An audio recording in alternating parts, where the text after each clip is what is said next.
Hello everyone, this is the first video in which I'm speaking, where I will explain in depth the development process of a pixel video game, putting into practice my methods and studies. Among the many topics to be discussed, we'll first talk about ideas and how an idea comes to life. And I'll use my video game as an example. It's a pixel game, an RPG farming simulator with a unique stat. What is a unique stat? Every game should have a unique stat, something that motivates the player to play for hours and invest their time into it, and lets them enjoy the fantasy that you're providing. This crucial thing that we're going to implement could stem from an idea. For instance, an idea follows a three-step process. First, the idea is born. For example, it could be flowers. Second, the idea is replicated. The flowers attract bees, and these bees would create a honeycomb, which will produce honey you could use to make some product or simply sell it. Here's an example of how an idea spreads. By doing this with all the ideas that come to mind, you can develop your video game as much as you could not imagine, having extremely beautiful results. Of course, we need to be clear that creating a video game takes time, work, and sacrifice. In my case, the bees, it's because it's a farming game.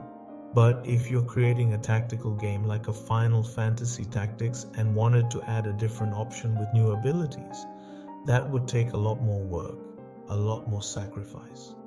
The more you want to do, the more you should invest. Then the limit would be set by you. You are the limit.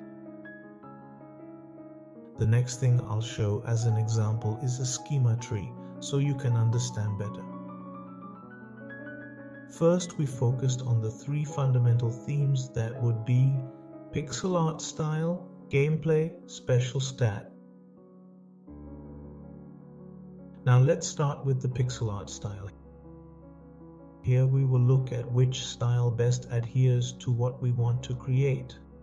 For instance, we want to create a Metroidvania, but with visual art like the Game Boy's Advance Wars, where during a fight, the sprites have 32 bits in proportion, besides being colorful and animated, thus creating a good appeal to the main sprites, which would be the tanks and the soldiers.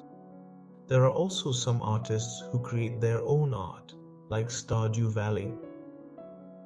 We consider which style we'll use before choosing our gameplay. Here, as I mentioned before, it has its variations. For example, it could be a gothic game, an adventure, or both, featuring ghosts or monsters that you can collect. Once we understand what our game will be about, we'll look for its genre like Metroidvania, RPG, isometric, among others.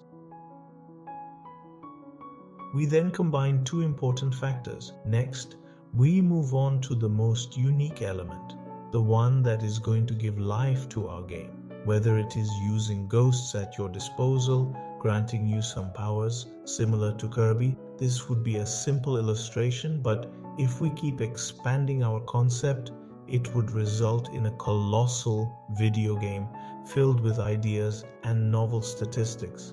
Well, this concludes the first part of this video. If this video gets 100 likes, I would release a sequel to continue it. I hope this has been helpful. Please remember to like and subscribe. It would be of great help.